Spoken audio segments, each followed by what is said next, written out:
क्या आपने कभी सोचा है कि दुनिया के नक्शे में कुछ ऐसे द्वीप भी हैं जो अचानक प्रकट होते हैं और फिर गायब हो जाते हैं? आज हम एक ऐसे रहस्यमय द्वीप की कहानी जानेंगे जिसका रहस्य आज तक कोई नहीं सुलझा पाया।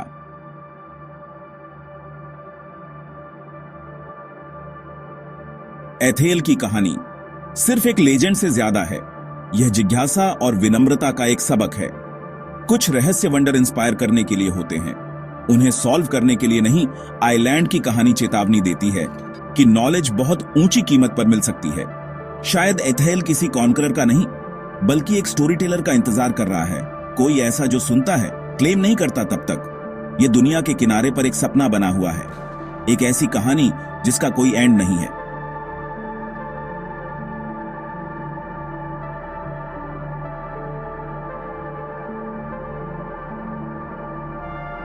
जो हमें यह सोचने के लिए इनवाइट करती है कि कोहरे के पार क्या है। सबसे बड़े एडवेंचर्स वे होते हैं जो हमें ओ में छोड़ जाते हैं। सच्चाई ने थॉर्न की टीम को तोड़ दिया।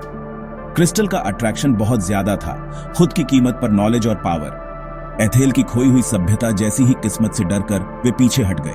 आइलैंड की लोकेशन मिटाने की कोशिश कर रहे थे, लेकिन एथेल गायब हो गया, खुद को दुनिया से छिपा लिया। जहाजों को सिर्फ खाली समंदर मिला, सैटेलाइट्स को कुछ नहीं दिखा। आइलैंड का सीक्रेट कायम है, अपनी शिफ्टिंग रियलिटी और साइकोलॉजिकल डिफेंस से प्रोटेक्टेड है। आज एथेल को मिथक कहकर खारिज कर दिया जाता है, उसके सबूत बंद कर दिए गए हैं। फिर भी कहानी बनी हुई है, एक चेतावनी की कुछ रहस्य जाल होते हैं और कुछ नॉलेज इतनी डेंजरस होती है कि उसे क्लेम नहीं करना चाहिए। जंगल के डिप्रेशन में छिपा हुआ मंदिर लुमिना नाम का था। उसकी दीवारों पर एस्ट्रोनॉमिकल चार्ट्स और एथेल की यूनिक लाइफ के डायग्राम्स खुदे हुए थे। सेंटर में एक विशाल तैरता हुआ क्रिस्टल ठंडी शक्तिशाली रोशनी के साथ धड़क रहा था आइलैंड का दिल। डॉलिना पेट्रोवा के इंस्ट्रूमेंट्स ने दिखाया कि क्रिस्टल ऐसी एनर्जी एमिट करता था जो लाइफ कोहरे और यहां तक कि टाइम को भी शेप देती थी। नक्काशी ने एक सभ्यता के बारे में चेतावनी दी थी जो इस पावर से कंज्यूम हो गई थी। उनके फॉर्म एनर्जी में घुल गए थे, मिस्ट वॉकर्स और विस्पर वाइन्स में फुसफुसाहट बन गए थे। मंदिर पावर सोर्स और कब्र दोनों था। आइलैंड का सबसे बड़ा सीक्रेट, उसके लोग खुद आइलैंड बन गए थे। 1970 के दशक में डोमेरिस थॉर्न ने एक नई, अच्छी तरह से इक्विप्ड एक्सपीडिशन लीड की। उन्हें यकीन था कि एथेल एक खोई हुई सभ्यता की जगह थी। उनकी टीम ने आइलैंड के साइकोलॉजिकल ट्रायल्स का सामना किया। मतिभ्रम, आवाजें और लगातार हमिंग, और किसी भी पिछले एक्सप्लोरर से ज्यादा गहराई तक गए। अजीब एनर्जी रीडिंग से गाइड होकर उन्हें आइलैंड के सेंटर में एक मंदिर मिला जो चिकने ग्रे पत्थर से बना था। आर्किटेक्चर ऑर्गेनिक, फ्लूइड और एंशिएंट था। इसके सेंटर में एक शक्तिशाली रोशनी धड़क रही थी जो आइलैंड की हमिंग के साथ सिंक में थी। थॉर्न का मानना था कि उन्हें एथेल का सोर्स मिल गया था, एक ऐसी जगह जहां मिथक और रियलिटी मर्ज होते थे और आइलैंड का सीक्रेट खुलने का इंतजार कर रहा था।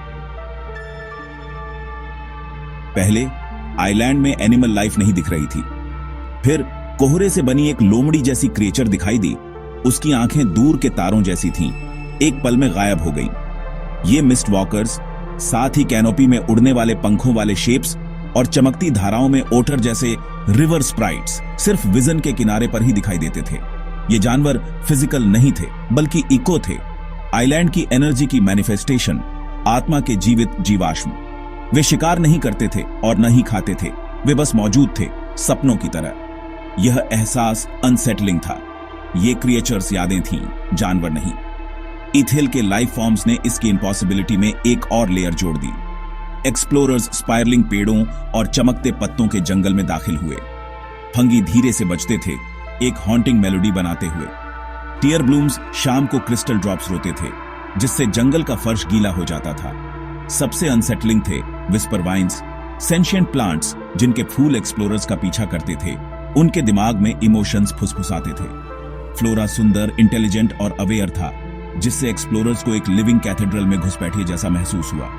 एथेल का इकोसिस्टम असंभव चीजों का एक बगीचा था जो साइंस के लिए अननोन रास्ते पर इवॉल्व हुआ था। देखे जाने का एहसास इनएस्केपेबल था।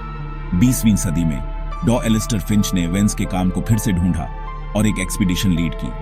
एथेल कोहरे से वैसे ही बाहर आया जैसा बताया गया था। काली, चमकती रेत, चमकता पानी और इतनी गहरी खामोशी कि वह जिंदा महसूस होती थी। हवा ठंडी थी, रात के फूलों की खुशबू से भरी थी। लैंडिंग पार्टी को ऐसा लगा जैसे वे जमी हुई धुएं पर चल रहे हों। उनकी आवाजें आइलैंड की चौकस खामोशी से दब गई थी। जंगल में इंडिगो और वायलेट रंग के पत्तों से चमक थी और पेड़ों की छाल मदर ऑफ पर्ल जैसी थी।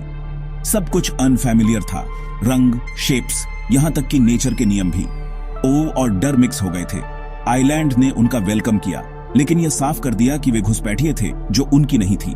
एथेल की लेजेंड एलियास वेंस से शुरू हुई, जो 18वीं सदी के एक कार्टोग्राफर थे और दुनिया के हर छिपे हुए कोने का मैप बनाने के जुनूनी थे।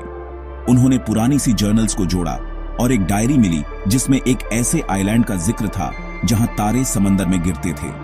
वह मैप गाइड से ज्यादा एक कविता जैसा था, जो ऐसी जगह ले जाता था जिसे मौजूद नहीं होना चाहिए था। वेंस को जुनून सवार हो गया। उन्हें एक फैंटम आइलैंड के बिखरे हुए रेफरेंस मिले जो सिर्फ रेयर लूनर अलाइनमेंट्स में दिखाई देता था। उन्होंने इसे एथेल कहा, यह मानते हुए कि यह एक एंशिएंट वर्ल्ड का बचा हुआ हिस्सा था। उनके विरोधाभासी मैप्स को पागलपन मानकर खारिज कर दिया गया और एक सदी तक भुला दिया गया। किसी के बिलीव करने का इंतजार करते रहे।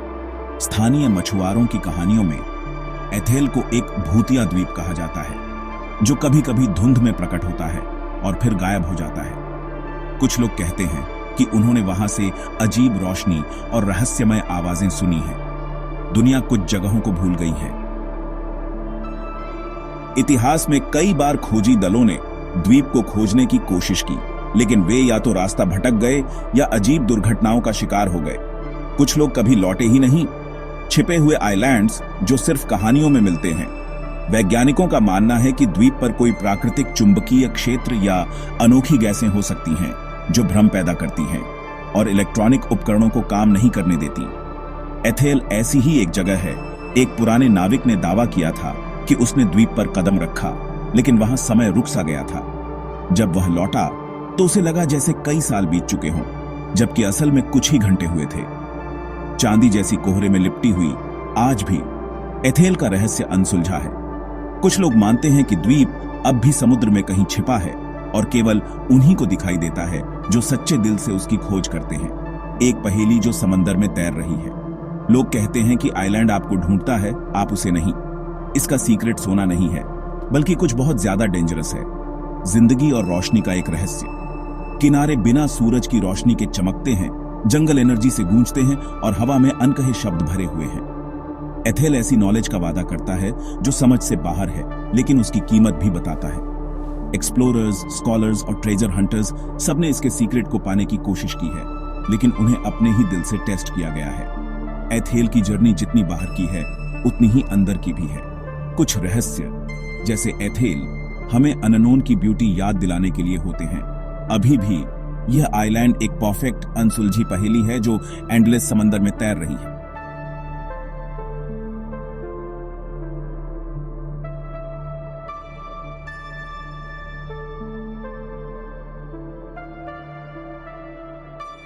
तो दोस्तों, एथेल द्वीप का रहस्य आज भी अनसुलझा है। क्या यह सिर्फ एक कहानी है या वाकई में ऐसा कोई द्वीप है जो हमारी समझ से परे है? वैज्ञानिकों के पास अपने तर्क हैं। कुछ मानते हैं कि यह एक प्राकृतिक भ्रम है, तो कुछ इसे प्राचीन सभ्यता का हिस्सा मानते हैं। कुछ लोग कहते हैं कि द्वीप की लोकेशन जानबूझकर छुपाई गई है ताकि उसकी शक्तियों का गलत इस्तेमाल न हो सके। वहीं कुछ लोग इसे सिर्फ एक मिथक मानते हैं जो पीढ़ी दर पीढ़ी कहानियों में जिंदा है। आपका क्या मानना है? क्या आपको लगता है कि एथेल जैसा कोई द्वीप वाकई में मौजूद हो सकता है या यह सिर्फ इंसानी कल्पना है? अपनी राय हमें कमेंट में जरूर बताएं। अगर आपको यह रहस्यमय कहानी पसंद आई हो तो वीडियो को लाइक और चैनल को सब्सक्राइब करना न भूलें। ऐसे और भी रहस्यों के लिए जुड़े रहें हमारे साथ आवर यूनिवर्स 45 पर। धन्यवाद।